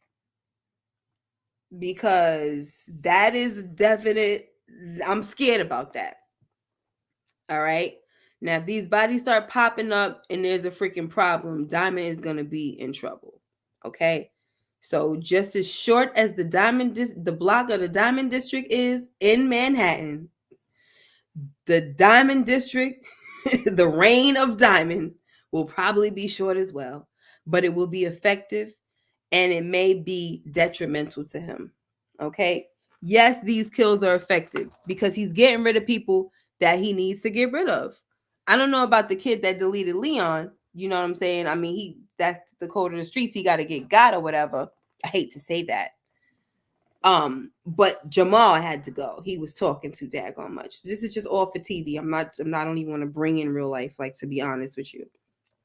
But this is all for TV.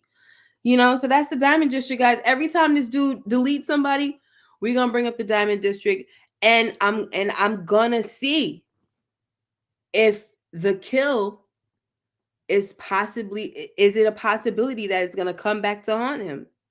I don't know. We shall see.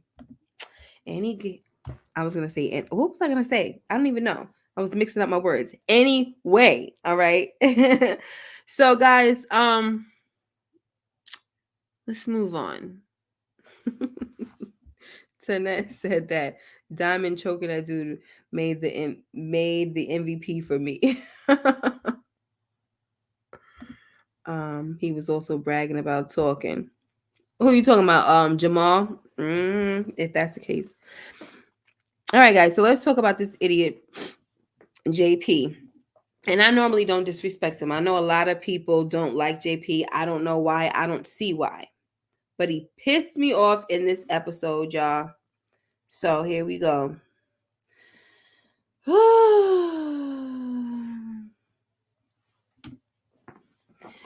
He finds D-Mac at Marshall's place, okay? And he hugs him like, oh, you worried me, this and that. What did you do? Why'd you leave? This and that. And he said, what did I do? I got bruises from that place, right? So he's getting beat up at the place. And so I'm like, what the heck is going on? What kind of place did they send this kid to? Y'all got money. So y'all send him to a place where he's getting beat up? And he said, and they try to cut his dreads. So, all right, fine. So here's my thing. JP is saying, I should have never sent you. I should have let Tommy send you there. D-Mac says, no, you did that. You did that. That's on you and all of this. Real fathers don't abandon their kids twice and all of this and that and the third. And I'm just like, this what we doing right now? This what we doing right now? We not going to act like you deleted a whole cop, my little ninja. And folks was calling for you to be taken care of. Folks like Diamond. You lucky he wasn't a part of the Diamond District at that time because he would have got rid of you. So we got you deleting a cop. Folks like Diamond calling for you to be taken care of, whatever the heck that was supposed to mean at the time. But clearly Diamond is under the impression that D-Mac is gone and he ain't losing no sleep over it. So clearly he wanted D-Mac to be gone, dead-wise, right?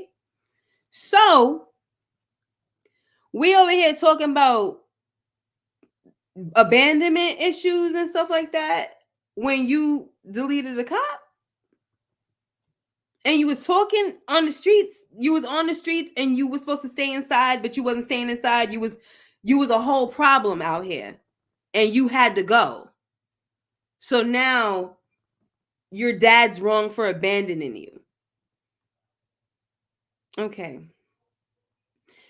And see, my thing is JP was wrong. We know that. We know that.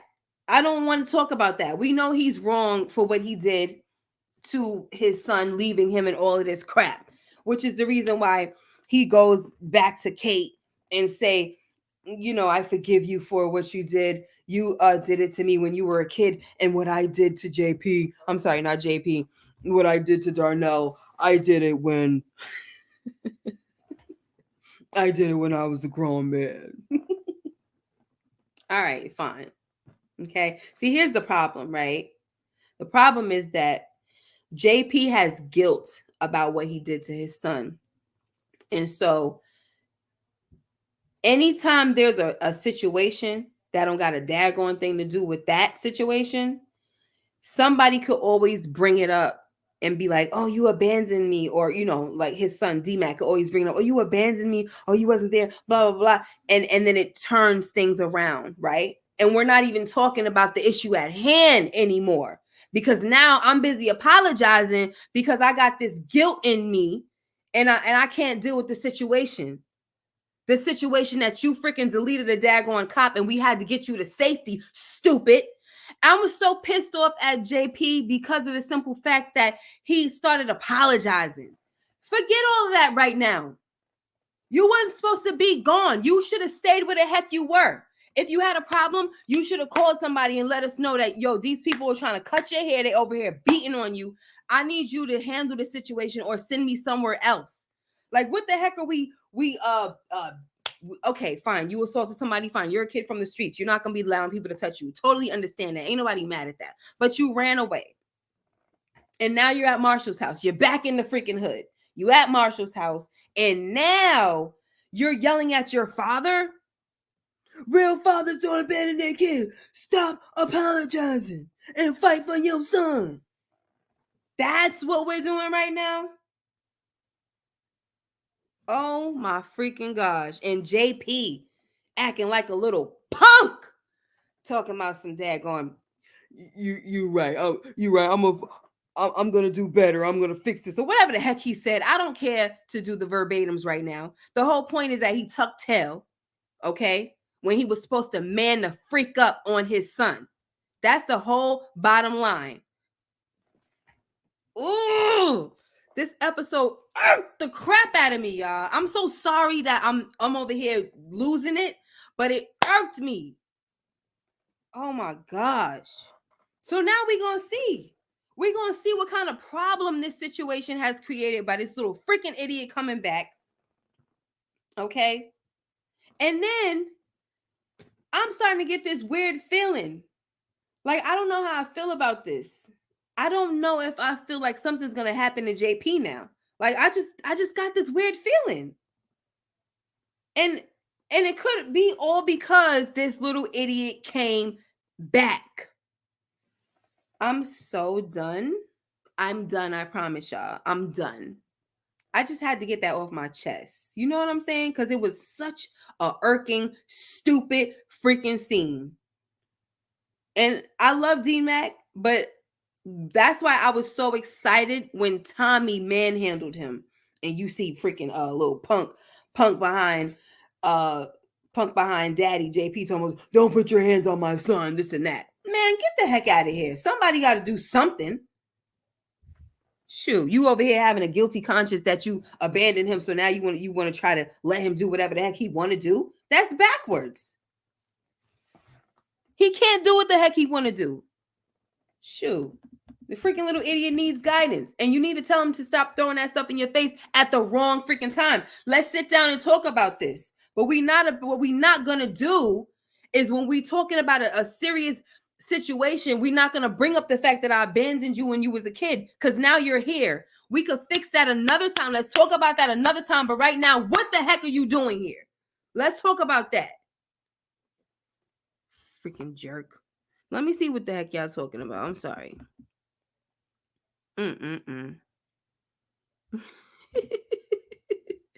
JP, son, you want some food? D-Mac, you left me, Dad. Exactly. Tommy doesn't even know D-Mac is back yet. Diamond probably will find out before Tommy. I think he will. He's definitely finding out before Tommy. He's definitely finding out before Tommy, and it's going to create some problems. I don't like where his character is going. Yeah. Oh my gosh. Tommy, I got eyes on you. Thank you, Sia. Thank you. I got eyes on you day and night. Well, you must have had some blind people do. Thank you. Thank you for bringing this up. Oh my gosh. JP and Tommy might fall out because of D-Mac. Yep, D-Mac is back. JP should have snatched D-Mac up and checked him for custody. Yeah. Come on now. All that other stuff, neither here nor there in this moment. That's all I'm saying, y'all. In this moment, none of that matters right now. What the heck are you doing here? Oh my gosh. Diamond asks Marshall to take out the kid who took out Leon. That's how he figures out D-Mac is alive. Diamond asked Marshall to take out the kid who took out Leon. Yeah, I figured he was going to ask Marshall that. I was saying that, but I mean, we'll see. If D-Mac stayed, cops would be looking for his ungrateful behind. Watch Miss K. Now JP going to be mad at Tommy when Tommy is just keeping him safe. Exactly. Just trying to keep him safe. You know? And the thing about it is, like I said, this dude JP, he got guilt on him. So it's going to be easy for him to be swayed when he made the right decision. He made the right decision by sending his son away. He didn't do anything wrong with that. But because his son wants to bring up, oh, you abandoned me, he's already eating him. That's eating up at him already. He beats himself up over that. So it's going to be very, very easy for this little boy to manipulate him. Very easy. Boy, you better grow a pair. Talking about JP. Grow a pair, my guy. The heck? Yeah, supposed to choke him like he did, like Ghost did Tariq. Yoke him up, baby. Chokehold, do that diamond chokehold, whatever you got to do. We got one more episode of the show next week. Thank you. Me too. See, I'm with you. I'm with you. Guys, I don't like when I get mad at shows because I be feeling bad, but like I be feeling bad for for being mad at the show. I'm not gonna lie. But it is what it is. Like I can't stand watching stuff that ticks me off. All right, let's move on, y'all. We in here too long, but it's all right. It's okay. I gotta say what I gotta say. Like this show pissed me off so bad. So Tommy tortures Nunes, okay, because he finds out through Maria. Like he honestly, him and Maria being together, he be finding out too freaking much. Okay, Maria done told him that he was the one that had the car and blah blah blah. So he put everything together, and that's what happened. All right, and Tommy finds out about Miguel's hit on Mirkovich because while he was torturing him, he was about to like I don't know how Tommy's hands made it through punching that blockhead in the face repeatedly. Like his hands should have been split the freak open. That's a straight brick. This dude got bricks on both. You know what? Let me don't do that. Don't do that, Khadijah. Don't do that. See, I had to actually say my real name. Like I can't say Miss K. I had to call my name because this is a real person that I'm talking about his head. That's not nice. But I wanted to understand how Tommy's hands survived.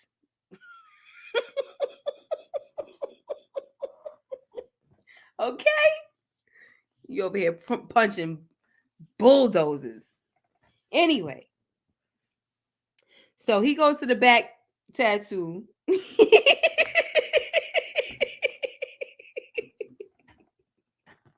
He goes to the tattoo in the back of the head, like he brings up Julio, like this is what they did to my friend Julio. They cut his whatever. I should cut yours off like the hell they did my friend, right? Rest in peace, Julio. You a legend, baby. They be talking about you. Anyway, so he starts cutting it off, you know. I was like, oh my gosh, what are we doing? But it causes Blockhead to say, all right, stop, you know, and he tells him about the planned hit that Miguel has on Mirkovich. Okay. Crazy thing is, why in the world was so I guess this could be another scratch in my head moment because it just came to me. If what's his name? Miguel Nunes was already against Miguel, why wouldn't he try to warn him that he was gonna why would he try to warn Mirkovich in the first place that Miguel had plans to come take him out? Why did Tommy have to torture it out of him? You know what I'm saying? So Tommy tortures him, about to cut off the tattoo, and he says, call Mirkovich right now. Call him right now. So he calls him right now because it's 7:58. They're supposed to, you know, hit the place up at 8:00.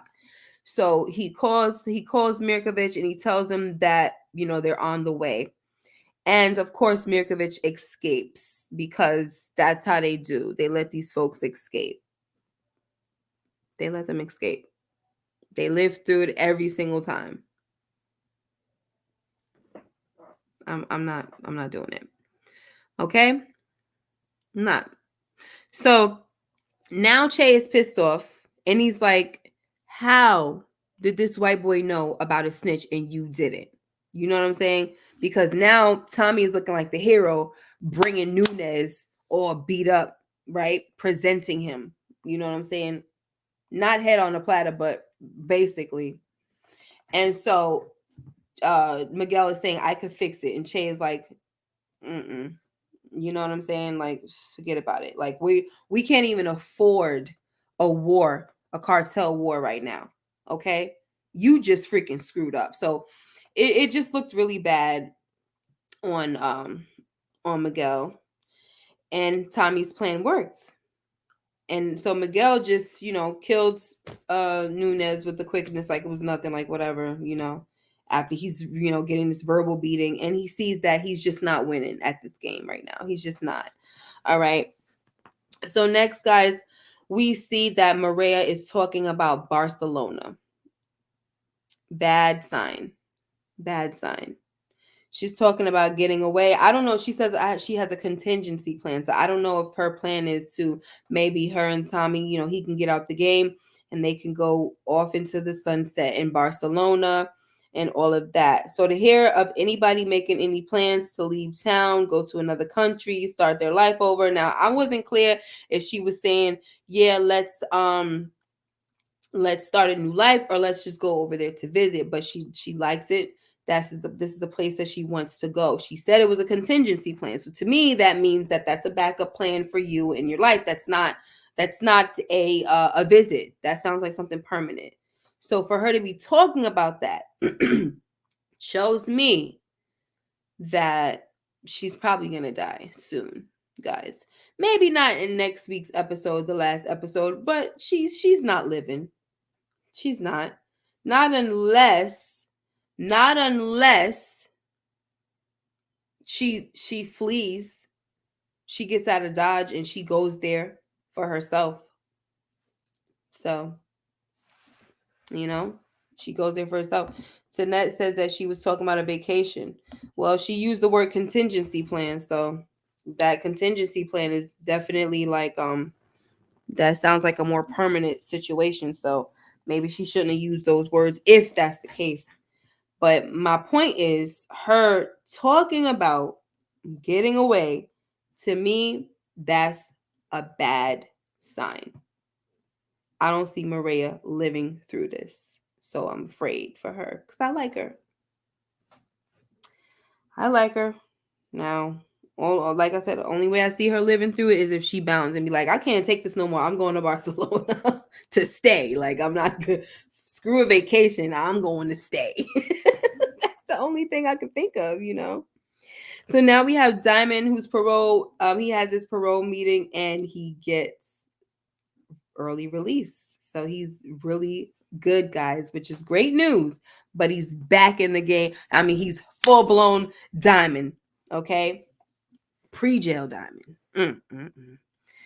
So, Big Smooth said that's Tommy's Angie. They writing him a ghost saga. It's going down. So he tells him, you know, he's telling this information to his brother, which I like. Like I said, the only thing that I really enjoyed about this episode was the brotherly exchange. I liked it. About time, you know what I'm saying? Let them be on good terms. Okay. But we also see in this situation, in this scene, Janard tells Diamond that Mad Dog is the nephew of King Kilo. So at first, when he thought this was just a little dude that, you know, he wasn't nobody untouchable. He was, you know, he wasn't in the game or nothing like that. So it was no big deal. But now he done heard that this is King Kilo's nephew. Whoo, what do y'all think is gonna happen with that? I kind of feel like Diamond don't give a daggone. I'm thinking that Diamond will actually want revenge so freaking bad that he will listen. He could always use his CO honey bun to get rid of King Kilo. You know what I'm saying? From inside, and this way he could get rid of the little boy. But how bad does he want it? Because he doesn't have to. Like, this vengeance doesn't have to take place. But this is what I'm talking about. Every kill, we on Diamond District alert now. Every deletion is gonna be big. That's what I'm predicting. I might be wrong. I feel like every deletion is gonna be big. So it's either gonna have a huge effect and cause some serious ramifications, you know what I'm saying? Or it's gonna, so it could have an effect in a good way. You know what I mean? As far as saving them and all that, saving them from jail, saving them from certain people, whatever. But then it could also have some really huge ramifications. So I feel like all his deletions are gonna be big in some way, shape, or form, whether good or bad. All right. So if he's serious about this vengeance, I think that he really will try to take out King Kilo so he can get to this little boy. I think he's on it like that at this point, y'all. All right. So, now Gemini says, let's see. That could be a problem unless he gets someone to do it. Yeah. I think he'll get someone to do it for sure. You know? But then they might try to figure. I mean, see, my thing is if he gets the CO to do it, like maybe poison him or something like that, you know, or make it look like it was an accident or something, to where it's not like, you know, when he just got deleted in prison and nobody's really gonna do no crazy investigation or nothing like that, and then they delete the kid, you know, it might not have any ramifications like that, but this is a TV show, so we definitely gotta believe that it will. You know what I mean? Big Smooth said he wasn't affiliated, but he had a homie with a strap ready to pop. Right, but you know how that go. Janard was trying to manipulate Diamond by talking bad about Tommy. Yeah, that's a fact. Diamond telling Tommy about bodies when Diamond has more bodies than deleted than Tommy. Diamond telling Tommy about. So far, right? When Diamond has more bodies. Does he? I don't know about that part. I mean, you know? You mean as far as what? Because he definitely doesn't. Junkie Janard putting a bad report about Tommy and Diamond's ear again. I wonder who Janard will choose, Shanti or Diamond. I'm going with Diamond for sure. Big Smooth said, I'm still thinking he'll pay Marshall and find out about D-Mac. Yeah, I'm definitely going there. But my thing is, what about King Kilo? You know what I'm saying? The look on Diamond's face looked like he was not fazed. He did not care. I'm not gonna lie. Janard's trying to manipulate Diamond. Wow, no way. There's some genius level smarts here. What? What are you saying? Don't be coming at nobody in the chat. We have no idea if Diamond killed more than Tommy. We don't know that. We don't know if Diamond killed more than Tommy or vice versa, but we know that we've seen Tommy go ham in the OG Power. And so far, we only seen Diamond drop about 2-3 people. What, 3 people, I guess? So we don't really, what is it, 3 or 4? Was it 3? I don't know. I don't care. We know that, he's probably deleted some people back in the day as well, right? But at this point, I don't even care about the count, My thing is, I'm feeling like with the new Diamond, the Diamond that was in jail got released, and now he is back with this situation. Now we done entered the daggone Diamond District, and folks, it's gonna be a problem. I just think that every killing is gonna be a problem. That's how I feel. All right. Now, before we get out of here, let's talk real quick about Tommy, how he finds out that Vic is the snitch. Now, the fact that we had 2 minutes left in the episode when he finds this out and he doesn't, I'm over here thinking Vic is done. He about to get blasted on for sure. There's 2 minutes left. And these past few episodes, we get like 2 minutes left or something like that, and something crazy goes on. But nothing happens. All we see is Tommy seeing that Vic is getting out of the car from Stacy Marks. That Stacy Marks was in at the SUV. Really? So we not gonna roll up on nobody and delete folks real quick. So is it because, sorry about that, guys. Is it because you're mad that you're wrong? You don't want nobody to know? Because what's your purpose, Tommy? Why are you keeping him alive? Why didn't you delete him right away? Why do I see him on my screen in the trailer for next week's episode? What's going on here? So we just gonna prolong this guy's death that needs to be happening? I think in the trailer we saw him talking to Claudia and everything. Don't let this boy get away. Don't do it. Don't do it.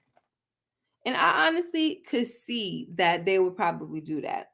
But I also could see him dying too. But my thing is, why y'all stretching it? Gosh.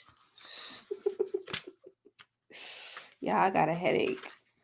Yeah, I'm definitely gonna have me some tea. I have a headache. I don't know what's going on, y'all. I wasn't feeling well last week, and now I feel like I'm getting better, but for some reason it's like starting to get headaches and my neck is hurting and stuff. Like, what the heck is going on? Probably like, nope, we're gonna take an hour, right? We're gonna take an hour. Everybody else, it's just too much. Lightning could have Vic right at the end, and I would have been fine. Yeah, like why are we keeping him? Why? So what you gonna do? Give him a chance to talk? You gonna give him a chance to talk a little more, or like what's the purpose of him being there? And then what? We still got the bug. We got that, and you're talking in your apartment in your loft. Stupid. It better be it better be a very, very good reason why he didn't just straight up go and blast. You couldn't blast him right there, but you could have followed him home. Like, you know where he at, right? Or you could have just followed him, blasted and kept it moving because you know Stacy was right there. So, but I'm just saying, I just cannot with these people. I know my kids are probably like, why is she yelling? I'm mad tonight. That's why I'm mad tonight. They probably like, gosh, she's taking this show so seriously. So what? That's what I do. You can't take out Stacy. They're gonna stretch this out for suspense. No, not take out Stacy. No.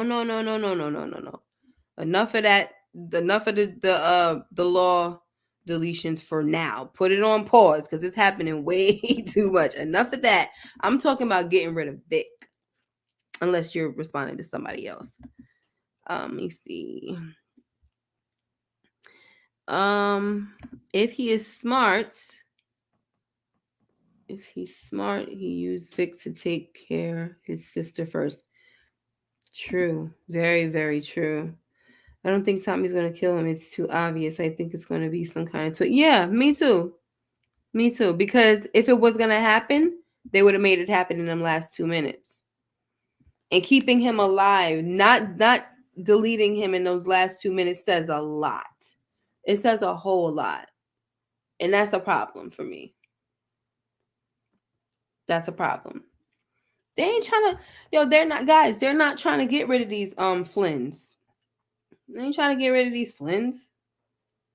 They act like they're a gift to us or something like that. Stupid. Tommy saw Vic get out of Stacy Mark's truck, snitch on him, power wait to the last minutes is something. Vic got to get his water cut off. Like we got to see Vic.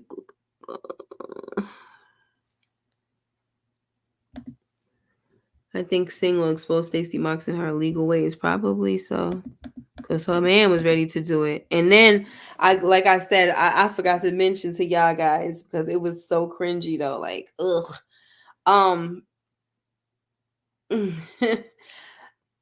What happened? Oh, remember them getting it in, Stacy and Bobby on the counter. I mean, not on the counter, on the desk in the office. I was like, ugh.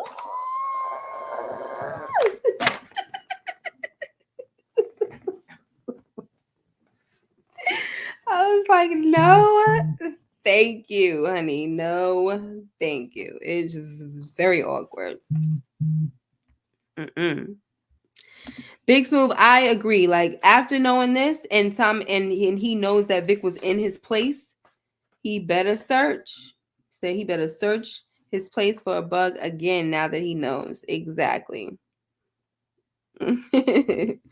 Unless Vic twists this around, it's gonna be interesting. Yeah, what can he say? You know what I mean? Like, and that's the thing. Leaving him alive, that's the stuff that's what it's gonna be open to. Giving him a chance to like say certain things and twist it and all of that. Like, come on now. They ain't fooling nobody. Kids are like, yo, mom's talking about yeah. They probably like, oh my god, and it's so quiet too around here. I don't hear no TV on or nothing in the background. Normally, I'll be fine because I hear like a TV in the background. I don't hear nothing, so I'm like, oh my gosh, they just hearing me yell. It's crazy. I think the Flynn storyline is almost up. I hope. Oh my gosh. Praying hands. I hope so. Please. Uh, oh my gosh. We didn't need. I'm sorry, guys. We didn't need that whack sex. No, we did not. I thought Kevin was gonna walk in. Oh, stop! Y'all too much.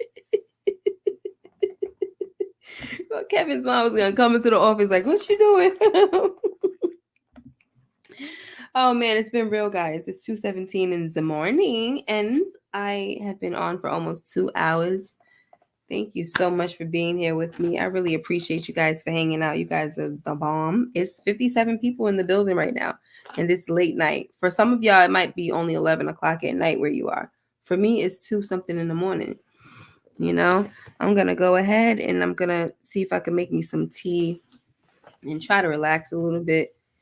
And I'm so sorry if I was yelling and being too loud. I'm not sure, but I was so daggone pissed off, guys. Okay, hit the like button. Thank you, Savannah. Yes, please hit the like button and click the notification bell. Hit that notification bell, okay, guys, so you know when I upload more videos like this one.